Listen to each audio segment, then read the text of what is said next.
Ok, el ejercicio que se había quedado de tarea para el repaso nos daba los siguientes datos. Digo, aquí, bueno, pues ya está resuelto con Excel, pero los datos que nos daban era que el consumo autónomo era de 150, las transferencias de 157, la inversión estaba en 120.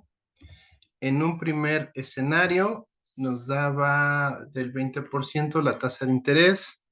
Ahí había habido una omisión con el gasto autónomo, con el gasto de gobierno, por eso les había mencionado en un mensaje posterior que lo íbamos a manejar como cero. Digo, es un caso hipotético. Las exportaciones, perdón, eran de 480, importaciones de 340 y aquí tenemos la propensión marginal a consumir de 0.7, la sensibilidad a la tasa de interés de 118 y la tasa impositiva del 62%. Ok, ¿qué íbamos a buscar primero? Pues podemos sacar nosotros todo lo que es el componente autónomo, que es obviamente hacer la suma de de todas las variables que están testadas, y ese componente autónomo nos da de 519.9. Como estamos ya metiendo sensibilidad a la tasa de interés, si nosotros multiplicamos en el primer caso 0.20 por 118, que sería la sensibilidad, nos dice que eso es de 23.6. ¿Qué sigue? Bueno, pues entonces al componente autónomo de 519.9 yo le quito esta parte de la sensibilidad y me dice que el origen de mi recta, o lo que podríamos entender como la ordenada al origen, para una tasa de interés del 20% estaría en 496.3. Esto a su vez nos dice que el multiplicador va a ser igual a 1.3624, y la demanda agregada, o en el punto donde la demanda agregada es igual al ingreso, sería en 676.16. ¿Sale? ¿Sí tuvieron ese resultado los que le hicieron el ejercicio? Sí, profe. Sí. Sí, profe. Ok. Para el caso de, bueno, estaba el 30% de la tasa de interés, y para el caso de la tasa de interés del 30%, bueno, lo que va a estar cambiando es obviamente la ordenada al origen, que sería en 484.5. Bueno, vamos a ponerlo, bueno, está cerrado. A 4 decimales habíamos dicho, ¿no? Para que fuera más exacto. Y la demanda agregada en el punto de equilibrio con el ingreso para una tasa de interés del 30% es de 660.8. También lo voy a recorrer. Ok. 680.817. ¿Sí? Y el tercer, eh, el tercer caso era con una tasa de interés del 52%. Y aquí lo que va a cambiar obviamente es el ingreso en 624.7139, y la ordenada al origen queda en 458.54. ¿Sí les quedó de esta forma? ¿Sí son los resultados que obtuvieron al principio? Sí, profesoramente unos decimales distintos, pero sí. Bueno, ahí es por cuestión ¿cómo se llama? De redondeos, ¿no? De cuántos decimales utilizaron y todo.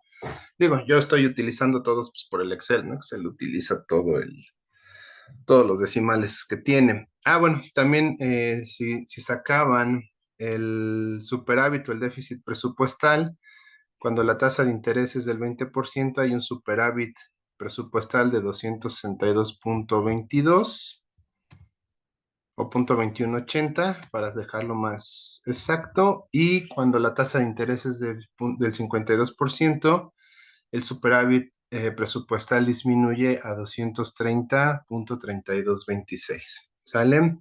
Aquí más o menos, bueno, lo voy a hacer un poquito más chico porque no cabe en la pantalla. Ay, no sé por qué se me cortó, pero este sería, ¿por qué se cortó? No lo sé. Esta sería más o menos la gráfica, no sé por qué me está saliendo de esta forma, si nosotros graficáramos la línea verde es todos los puntos donde demanda agregada es igual al ingreso, y esta línea roja es cuando la demanda agregada, la tasa de interés es igual al 20%, y la línea azul es cuando la tasa de interés es igual al 52%. Vemos que la línea roja y la línea azul son paralelas, ¿no? Son muy cercanas, pero obviamente cuando la tasa de interés es más grande, que sería el caso de esta línea azul, pues la demanda agregada es menor, e incluso la ordenada al origen, pues parte de un punto más bajo. ¿Sale? ¿Hasta aquí alguna duda? ¿No? No. Ok, No, profe. vamos entonces a seguir. Esta era la demanda agregada y decíamos, bueno, lo que necesitamos ya para esta parte es sacar la IS. ¿Y cómo obtenemos la IS? Aquí también está la gráfica, nada más que, bueno, la gráfica es más pequeña, por lo tanto se enciman más las líneas de demanda agregada, pero aquí sería una demanda agregada roja, una demanda agregada en línea azul y una demanda agregada en línea de color morado.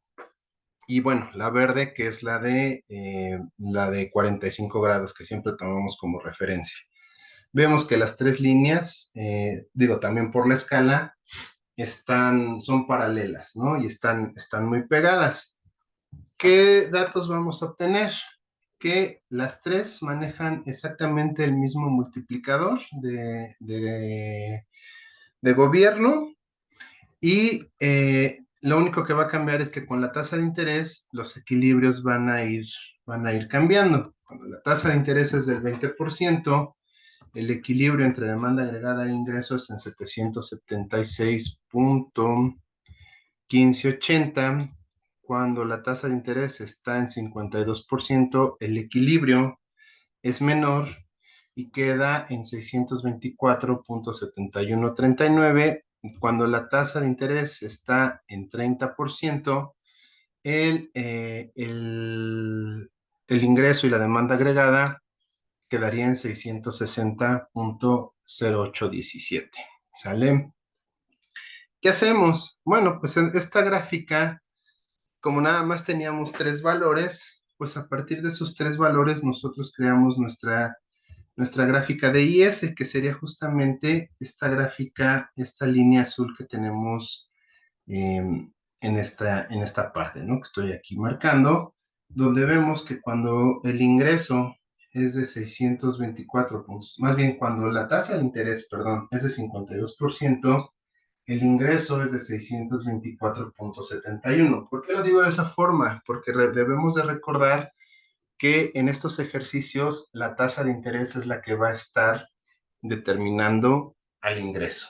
¿Sale? Entonces, repito, cuando la tasa de interés es del 52%, el ingreso va a ser menor en este ejemplo, dando un ingreso de 624.71. Cuando la tasa de interés baja al 30%, el ingreso aumenta a 660.08, y cuando disminuye a la tasa de interés al 20%, el ingreso es de 676.16. ¿Sí? ¿Alguna duda? ¿Así les quedó o no? Todo bien. Todo bien y perfecto. Muy bien. Bueno, ¿qué va a pasar? Bueno, pues entonces ahora tenemos que construir LM. Igual, en los comentarios que les mandé posteriormente, yo les decía, bueno, para construir LM vamos a tomar como referencia, bueno, podríamos tomar como referencia cualquiera de estas tres tasas, Pero para hacerlo más ilustrativo, yo les pedía de favor que tomáramos la tasa que quedaba en medio, que era justamente esta del 30%. Es el valor que se encuentra en medio entre 50, bueno, de los tres que tenemos, 30 es el que está en medio, entre 52 y 20. ¿Sale? Esta sería entonces nuestra referencia para poder hacer LM. ¿Y qué va a pasar? Bueno, pues entonces hacemos LM. Yo estoy tomando justamente estos valores. El ingreso de 660.0817 a una tasa de interés del 30%. Ok, aquí también les había pedido que por favor cambiaran el orden de los valores de K y de H, porque si los ponemos como estaba originalmente, nos iba a dar unas tasas de interés muy raras, negativas y con números muy grandes. Entonces, aquí más bien fue por cuestión de ajuste del modelo, ¿no? Obviamente, en un examen, pues tendría que ser ya, llegar el modelo ajustado, ¿no? Tenemos que recordar que este modelo, pues lo hicimos nosotros dando números al azar. Obviamente cuando se hace un examen, pues se tiene que ver primero justamente que no vayamos a cometer este tipo de situaciones, ¿sale? Ok, regresando entonces a eso, yo les decía, bueno, si este es nuestro base, si nosotros tomamos como base el ingreso cuando la tasa de interés es del 30%, yo les decía, ¿qué pasa en LM si nosotros ahora tomamos como base los otros ingresos que teníamos reportados en IS? O sea, 624.71, me voy a regresar a IS, esto es 624.71 y 676.16. Serían 624.71 y 676.16 o punto 1580. ¿Y qué vemos? Que si hacemos eso, si tomamos estos ingresos, nuestras tasas de interés van a ser distintas, ¿sale? ¿Por qué? Porque LM se construye entonces de otra forma. ¿Y qué estamos encontrando con todo esto? Pues que justamente el único punto donde convergen IS y LM, para este caso, sería a una tasa del 30%. ¿Por qué? Porque para LM, si mi ingreso es de 624.71, la tasa de interés tendría que ser de 14.47. Y si me regreso a IS, esa tasa de 624 corresponde a 52%. Entonces ahí no hay equilibrio. Lo mismo pasa para la de 676.16 al 20%. En 676 en LM debería de corresponder 37.06. ¿Sale? ¿Hasta aquí alguna duda? No, profe, ninguna. Ok. Este último dato, bueno, este último dato yo nomás lo puse por hacer la LM más grande, pero obviamente yo no se los había pedido. ¿Qué hice? Pues fue ponerle 10 unidades más al ingreso entre el último dato. Y entonces, ¿qué pasaría si cambia a 686? Bueno, pues la tasa de interés subiría entonces a 41.45. Debemos de recordar que para hacer esta construcción de LM, nosotros suponemos que la oferta monetaria no cambia. O sea, hay más o menos ingreso, pero la misma cantidad de dinero real circulando en una economía. Por ejemplo, aquí en el primer caso, que es 624, como hay un ingreso menor, pero relativamente hay más dinero, por eso la tasa de interés tiene que bajar. Pero acá en 676, que subió el ingreso, pero tenemos la misma cantidad de dinero que teníamos cuando la tasa de interés estaba en 30, por eso el dinero se vuelve relativamente más escaso y la tasa de interés sube su nivel, ¿no? Y si volvemos si vuelve a crecer el ingreso y la oferta monetaria no crece, entonces el dinero se vuelve más caro y por lo tanto la tasa de interés aumenta. tenemos que recordar que bien dicen que la tasa de interés es el precio del dinero, ¿no? Entonces, si el dinero se vuelve escaso, pues la tasa de interés tendrá que ir creciendo. Y si el dinero se vuelve abundante, pues la tasa de interés tendrá que disminuir. ¿Dudas? Todo bien hasta ahorita. Yo sí, profe. ¿Qué Una pasó? pregunta. A la hora que hagamos el examen y tengamos que graficar la IS y la LM, ¿tenemos que hacerlo solo con los valores que nos llegue a dar o también tendremos que hacerla más larga como usted lo hizo ahorita? En este caso, tendría que ser nada más con los valores que yo les di. Digo, si ustedes quieren meterle más valores, así como yo hice en este caso, no hay problema, ¿no? Digo, yo lo hice nada más para tratar de ver cuál era la tendencia de la línea, pero al menos debe de tener los valores que yo les dé, que yo creo que van a tener que ser 3 por cuestiones de tiempo, ¿no? Digo, obviamente, entre más valores tengamos, mejor hecha va a salir esta línea de la LM, pero pero con que tengas los 3 que yo les dé, con eso vale. Si le quieren meter más, bueno, pues eso ya se agradece, ¿sale? Ok, profe. ¿Y la IS y la LM se grafican en una misma sola o por separado? Realmente, ya para el examen, yo esperaría que se graficaran en una misma, o sea que ya nada más me hicieran esta, ¿no? Digo, yo sé que en el salón de clases vimos cómo se construía esta a partir del mercado de dinero y veíamos cómo se construía la IS a partir del mercado de bienes y servicios, ¿no? Pero por cuestiones de tiempo, digo, si ustedes lo quieren meter, no hay problema. El chiste es que si lo van a meter, entiendan que eso también se evalúa, ¿no? Entonces, a mí se me hace, pero bueno, esa es percepción mía, a mí ya se me hace más fácil hacer una sola gráfica donde tengamos tasas de interés e ingreso y aquí esperaríamos que cruzara la IS. Obviamente aquí no lo puedo hacer porque Excel está muy limitado para permitirme hacer una gráfica donde yo tenga el punto de equilibrio, ¿no? Pero a lo que voy es que en el examen yo esperaría o yo daría como bien, bien hecho que me entregaran una gráfica donde esta se combinara, por ejemplo, con esta, ¿no? Este es IS, esta de aquí es IS y esta de aquí es el M, y ambas las puedo juntar y obviamente me van a dar un punto de intersección y ese sería el equilibrio, ¿no? Que eso es a donde pretendemos llegar. ¿Sale? ¿Dudas?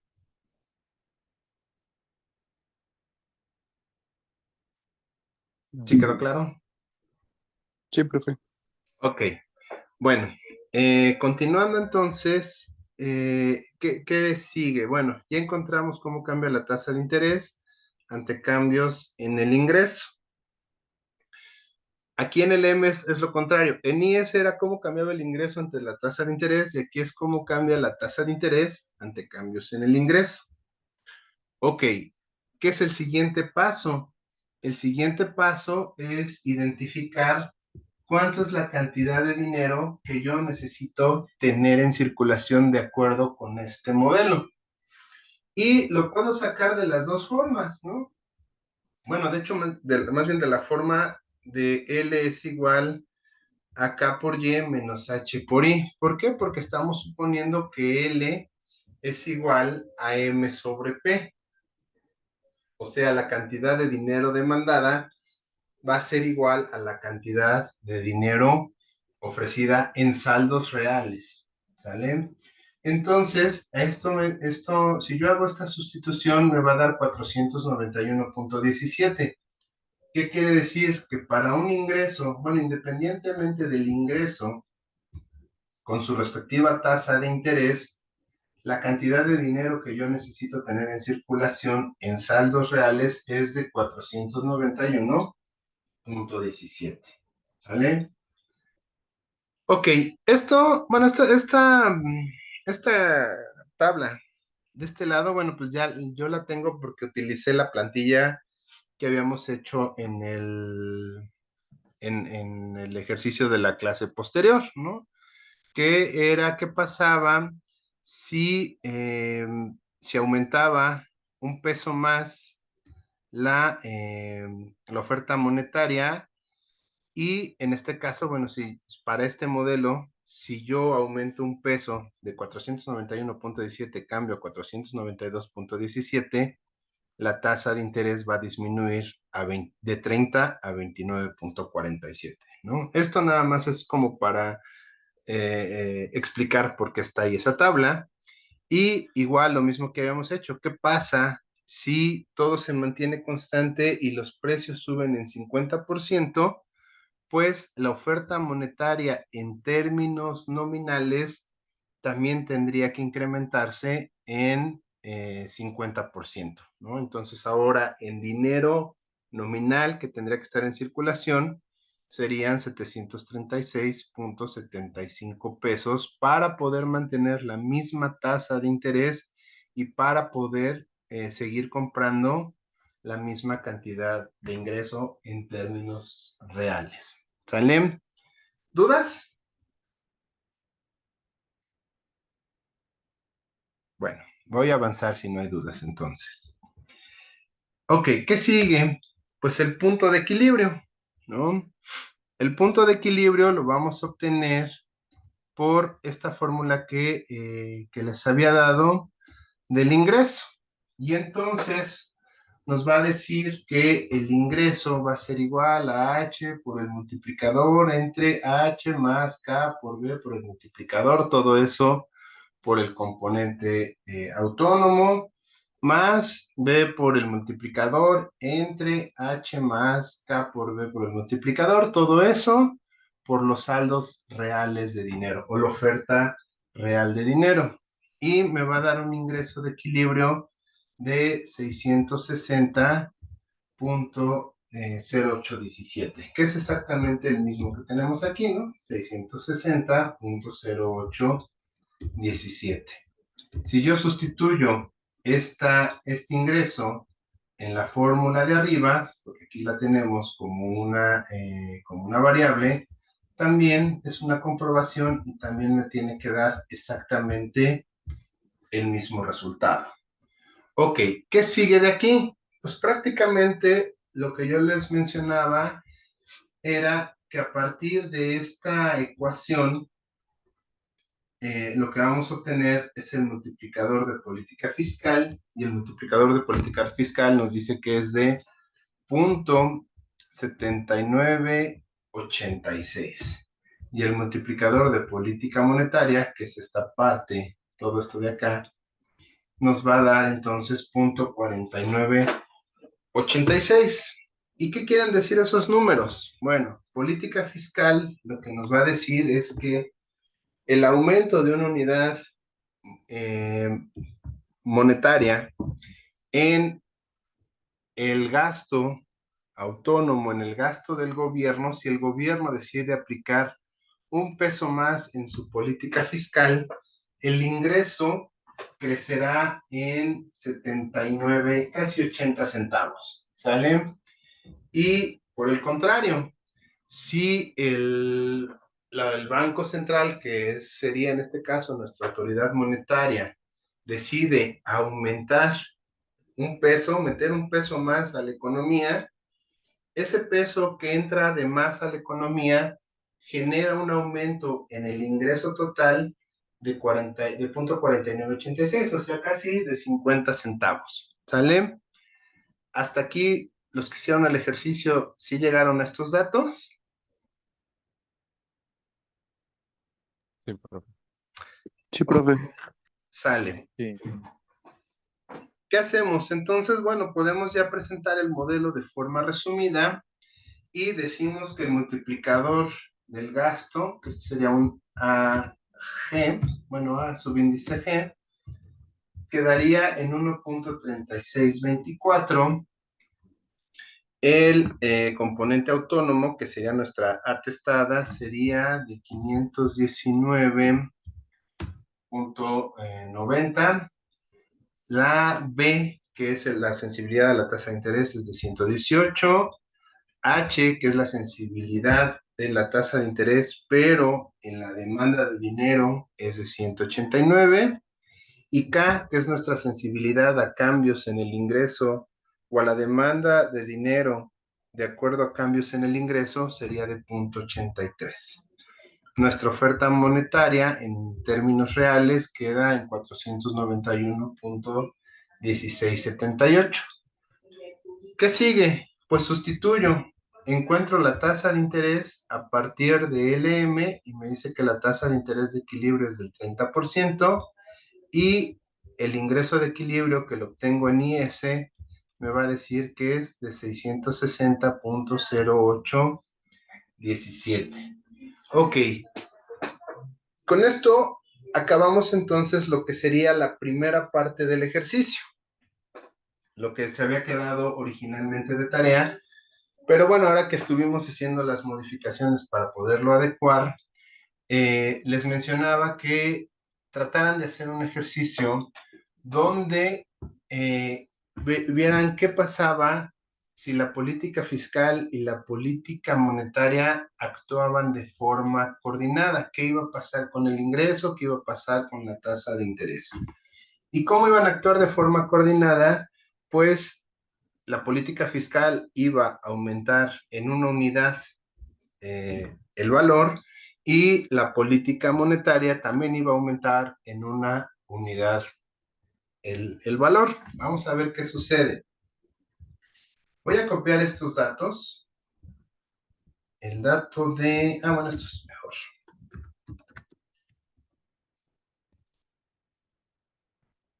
Estos son los datos reales, ¿no?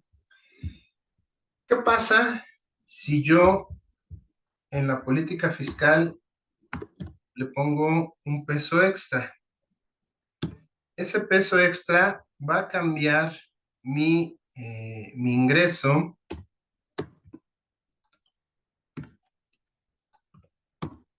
en 79.86, que es lo que tenemos aquí como el multiplicador fiscal. Y la tasa de interés se va a incrementar.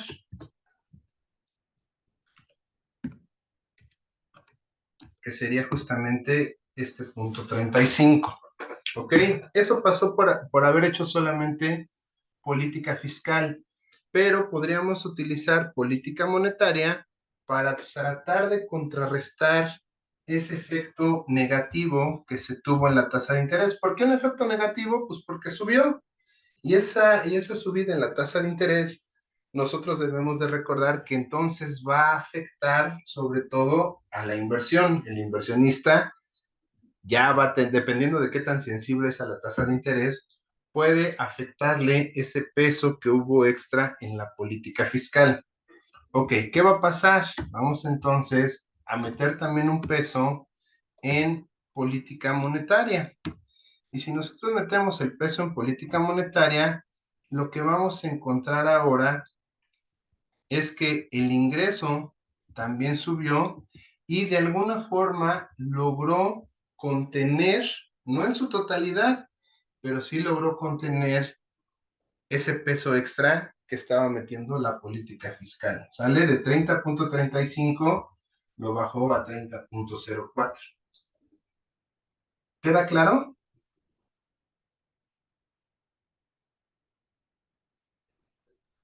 Sí, profe. Sí, pero ¿Sale? A lo mejor, bueno, vamos a hacer el ejercicio. ¿Qué pasa si en vez de meter un peso, porque estamos viendo que la política monetaria tiene un efecto, en este ejercicio tiene un efecto menor que la política fiscal en el ingreso? ¿Qué pasa si yo le meto 2 pesos en vez de uno? Bueno, aquí incluso hasta reduje la tasa de interés y siguió aumentando el ingreso, ¿no? Entonces, por eso los keynesianos y de alguna forma también los teóricos de la síntesis que están más apegados al keynesianismo, siempre van a proponer que haya una coordinación entre política fiscal y política monetaria. ¿Por qué? Pues porque no pueden estar actuando de manera independiente. ¿Qué quiere decir? Que si nada más fuera pura política fiscal, pues vemos que hay un impacto en la tasa de interés, ¿no? Y ese impacto en la tasa de interés resulta negativo de alguna forma.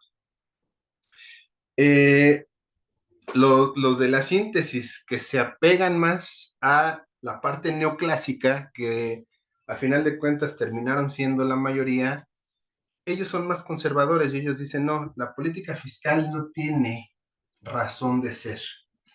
La política fiscal siempre va a ser inflacionaria y la política fiscal siempre va a generarnos problemas. Entonces, mejor vámonos a dedicar a la pura política monetaria, ¿no? Y entonces, a lo mejor aquí nada más decir, yo prefiero invertir o sacar un peso más en circulación y, pero no me genera, va a generar efectos positivos en el ingreso, pero no me genera efectos negativos con la tasa de interés, ¿no? Y de aquí empiezan a partir o a salir las nuevas políticas que hoy en día nos están rigiendo, que le dan mayor peso a la política monetaria que a la política fiscal. Ese es su argumento, o eso es lo que está detrás, a lo mejor muy, muy, muy detrás de su argumento.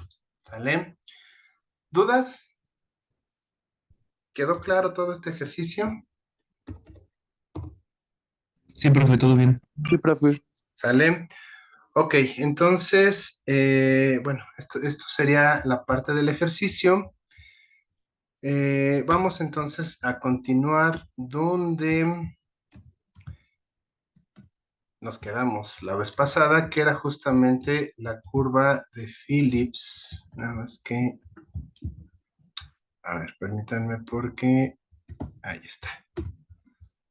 Es que me aparecen unas barras y no me dejan ver. Ok. Ahí está. ¿Sí ven ya todos la presentación? Sí, profe. Ok, nos habíamos quedado entonces en lo de la curva de Phillips, decíamos, retomando el asunto, que Phillips había hecho un ejercicio sobre salarios y desempleo.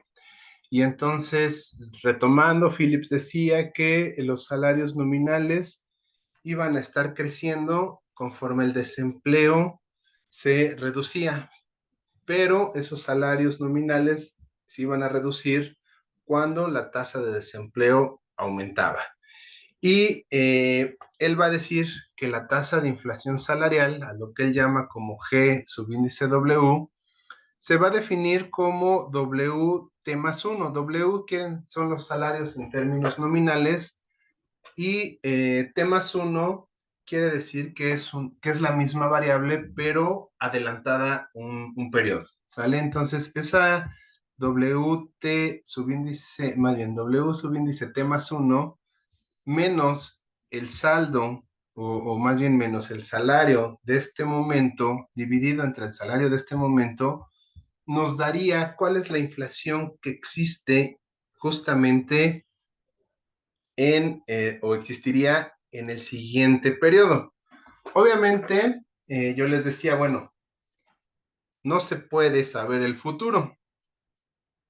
Hay autores que, esto es lo que presenta Phillips, pero hay autores que dicen, bueno, para tratar de acomodar esto, entonces nosotros podríamos tratar de ver cuál fue la inflación que tenemos en este salario con relación al salario que se tuvo en el periodo anterior o en el año anterior, ¿sale? Entonces lo único que haríamos es dejar aquí W y a estas WT que no tienen subíndice habría que ponerles -1. Es justamente lo mismo que se está diciendo. ¿Cómo lo podríamos ver en un término utilizando números? Vamos a ponerlo de esta forma. Estos son los salarios de ahorita, este sería el salario del futuro y este sería entonces cuál es la inflación. ¿Cómo nos dice? Nos dice, ok, esto va a ser igual al valor del futuro menos el valor presente entre el valor presente. Por ejemplo, vamos a decir que ahorita un salario mínimo está en 6,500 pesos. Pero el año que entra, ese salario mínimo va a estar en 7,500. Quiere decir que entonces el incremento del salario o esa inflación que genera ese salario mínimo sería de 15,38. ¿Sale? ¿Dudas? Estuvo sencillo, ¿no? Sí. Ok. Sí, pero Bueno, seguimos entonces. ¿Qué otra conclusión se va a llegar de todo esto? Se va a decir que también esta inflación de los salarios también se puede expresar como menos la sensibilidad de los salarios al desempleo. Bueno, más bien hay que verlo por dentro, hay que verlo mejor por los paréntesis. La tasa de desempleo actual menos la tasa de desempleo natural. Y eso va a estar multiplicado por un factor de sensibilidad que tendremos que expresar en la mayoría de los casos en términos negativos. ¿Qué quiere decir esto? Ok, si ustedes recuerdan, bueno, eso se vio en política monetaria, pero si recuerdan la clase de ayer, se llegaba a la conclusión de que entonces difícilmente se va a poder tener una tasa de desempleo cero y una tasa de inflación cero. Por lo general, siempre va a tener que existir alguna tasa de desempleo que se buscará que sea la mínima y alguna tasa de inflación que también se buscará que sea la mínima. Esas tasas que podríamos decir óptimas, tanto para inflación como para desempleo, se van a considerar las tasas naturales de desempleo. En este caso, por ejemplo, vamos a suponer que la tasa natural de desempleo de México fuera del 5%. Entonces, es lo que ya como sociedad aceptamos que está bien de desempleo, ¿sale? Y esta tasa, esta U que no tiene asterisco, es la tasa de desempleo actual, que puede ser una tasa mayor o puede ser una tasa menor de desempleo, ¿sale? Si es mayor, habrá consecuencias y también si es menor, habrá consecuencias. La única forma en la cual no hay consecuencias es que la tasa de desempleo actual fuera igual a la tasa de desempleo, porque si es la misma, esto nos da un valor por cero y todo lo que se multiplica por cero queda cero. Y entonces en ese caso no tendríamos inflación. Cualquier otro escenario nos genera ya sea una inflación o una deflación. ¿Dudas?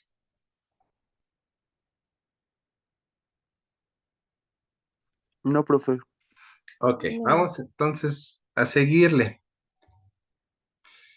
Si nosotros despejamos esa, esta primera ecuación, si nosotros despejamos este W subíndice T más 1, nos va a decir que entonces esto es igual a WT, o sea, a los salarios actuales, por 1 más la inflación de los salarios. Aquí lo único que se hizo fue despejar este WT más 1.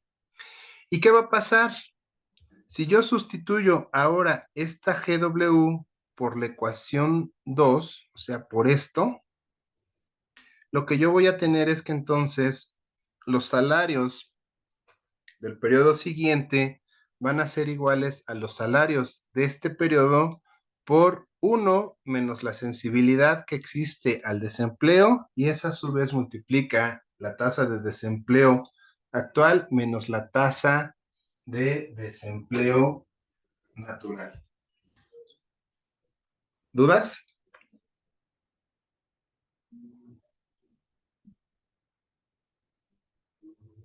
No, profe. Ok, continuamos entonces.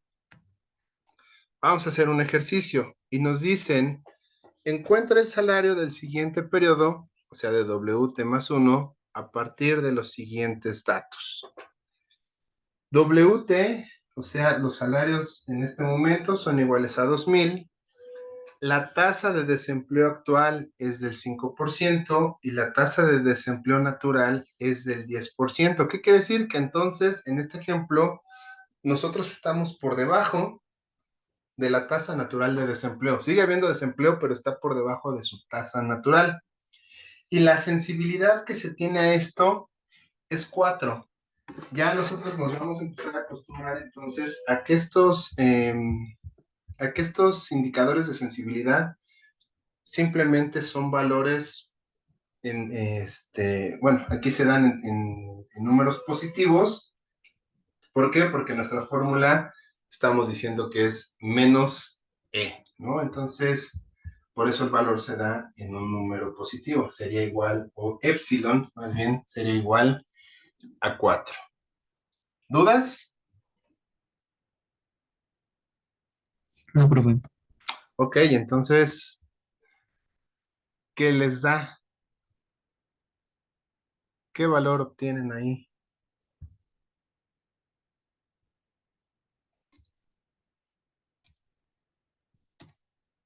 Ahí, bueno, ya me pasé.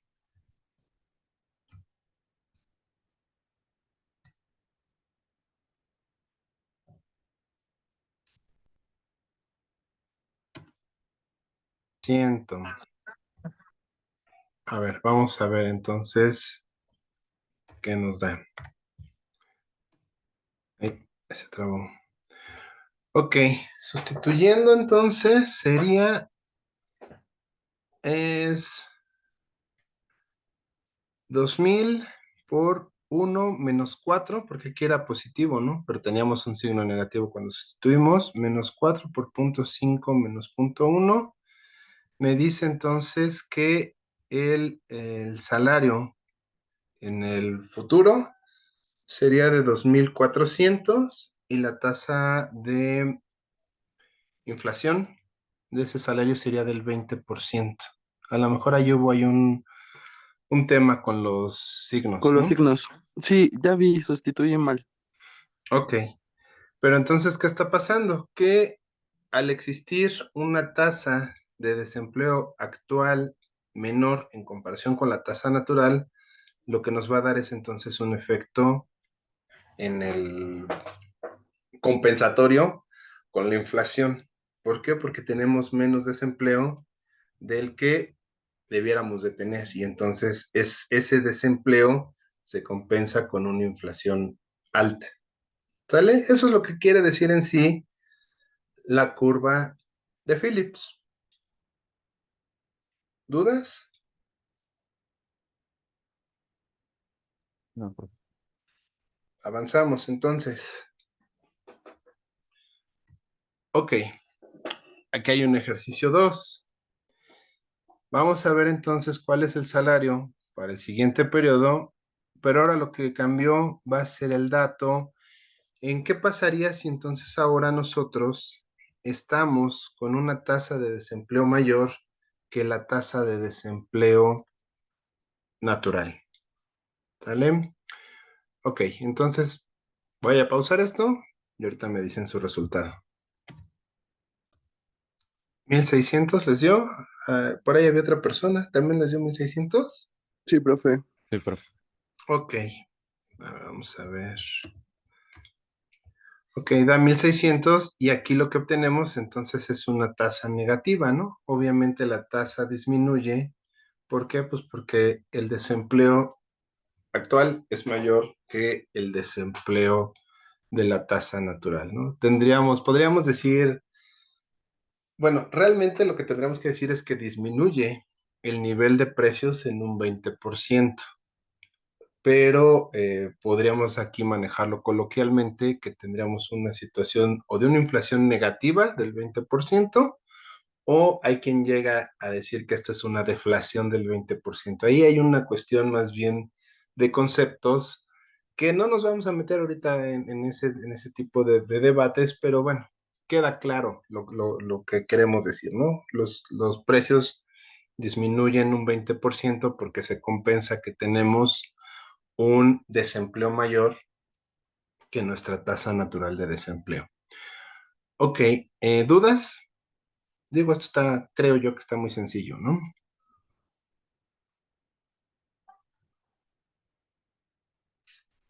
No hay dudas, no hay comentarios. Ok, bueno, voy a dejar hasta aquí la grabación. No se me desconecten todavía, por favor.